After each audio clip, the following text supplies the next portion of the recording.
So in addition to doing that crony work, right now I am just doing some maintenance on the filter system I have for my compressor. So I'm going to be getting to that, changing out the cotton filters, changing out the molecular sieve, and mixing up some new water slash royal purple ice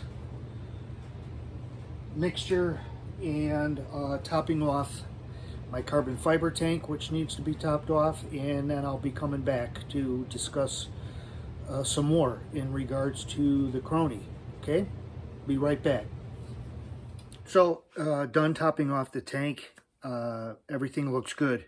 Breaking apart the if you look at some past videos I've done as far as the HPA compressor that I have, very inexpensive Chinese one that I picked up for, I believe, about $180 with free shipping.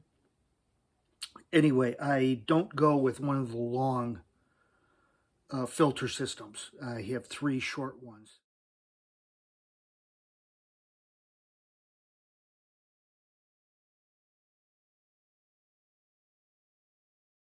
And the first filter that the compressed air goes through is simply cotton, the cotton type filters. The second and third are a combination of cotton and molecular sieve, and the word escapes me. The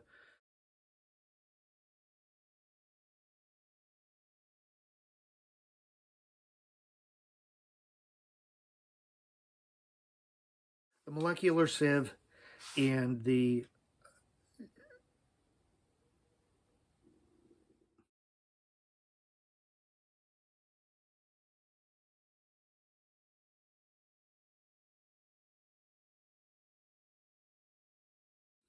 molecular sieve, it's a combination of molecular sieve, which is the beige color, and the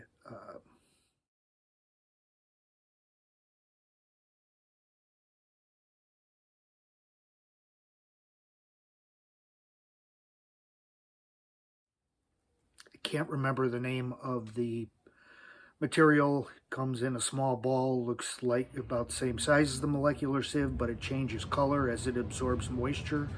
It's a bluish purplish color to begin with, and then it turns into a yellowish, almost clear color as it absorbs moisture. The sieve and what I'm referring to are rechargeable. You can reuse them. You dry them out in a microwave oven. So that second and third stage filters that I use are a combination of the sieve mixture and cotton filter, and the second stage filter after the first one. The second stage filter, the colored beads did change to a yellowish, clearish color. The third stage filter, they were still bluish in color. So that means the vast majority of all the moisture that the compressor is producing is being absorbed in the first stage filter, and the second stage filter, virtually nothing is getting past the third stage filter. So that's good. But getting back to the chronograph situation, just going to tag this on with the last video that I made. There was one thing that I came up with. I was kind of freaking out after having the good luck with this old Crony brand chronograph that I picked up off of eBay. As I said, the only issue I seemed to have with it was I couldn't get a shot string together. I would put a shot over it and get a reading, but then I would have to shut down the unit and repower it back up. But as of yesterday, I was having a very difficult time getting any reading whatsoever. Something just wasn't right. And this morning kind of went back to, I was able to get a reading, but even powering it down, I was getting a lot of zero non-readings, just zero on the screen. So was online doing some research, actually looking at other chronographs, and looking, just figured maybe this particular unit is a little bit too old. It fired up and did some nice readings to begin with. The more and more that I use it, the less and less it's going to function. But one of the things I read and tried, the lighting exclusively that I've been using for the chronograph, LED lighting. And especially because this is an older unit, probably predates any, wide usage of LED lighting. I was down here in my basement, and a couple of the light fixtures I have down here, I noticed, have the old filament style, old school light bulbs. So I pulled those out of the light fixtures, took the LED lights. I discontinued using any of the portable LED lighting, the Harbor Freight type lighting that I picked up. Totally removed that. Lowered the light bulbs that I use over the chrony back into position just above the sensors. But as I said, these particular light bulbs before, front and back, were LED. Once I changed those out with some standard old school filament light bulbs, not only did I notice I was consistently getting velocity readings once again, but that I didn't have to reset the unit.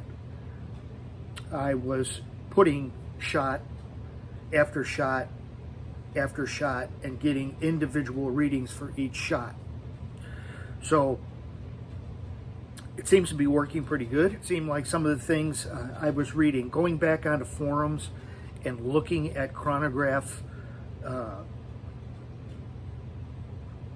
reviews on airgun forums, especially doing a search for chronograph reviews, and going back to 2011, going back 10 years to some posts on these forums. I had noticed some people, specifically warning about not using LED lighting if you're using your chrony inside, that can create problems. So that's what I tried, and that seems to be working pretty good. So unfortunately, these 13.43 grain Falcons, I'm out of. I've been using the 14.33 Crossman Premiers. I've got a lot of those. Decided to put the chronograph through its paces today. Tried a bunch of different pellets from the running the last of what I had of the Falcon 13.43 grain. I was shooting Crossman Premiers at the 14.33 grain. Some of the H&N Excites again, 14.66 grain. JSBs, Jumbo Heavies, 18.13 grain. And last but not least, I was using the H&N Barracuda Hunter Extremes. That's at 19.09 grains. And getting ratings for everything. Looking back, comparing the numbers that the chronograph is spitting out versus some past records I've kept on velocities, that at one point when the Caldwell was giving me velocity readings, I'm getting extremely close to those, somewhat below. I'm going to attribute that to the differences in the chronographs. Maybe if you've had both, you could let me know if that seems to be consistent with what you had seen. If you have had a chronograph and a Caldwell chronograph, that you got slightly higher velocity numbers from the Caldwell. That seems to be what I'm seeing. Extremely close, under a 10 foot per second variation between the two. So I'm happy with that.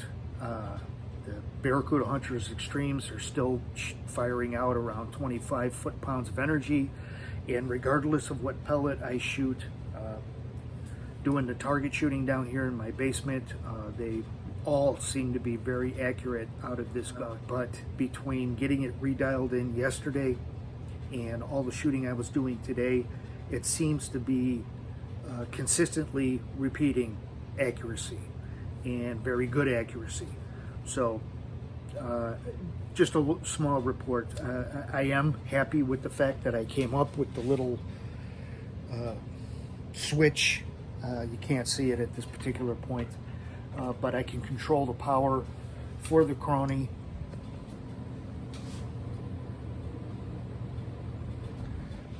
from where I'm sitting at the back of my table, rather than from the Crony switch itself. So that's it. I hope you enjoyed the video.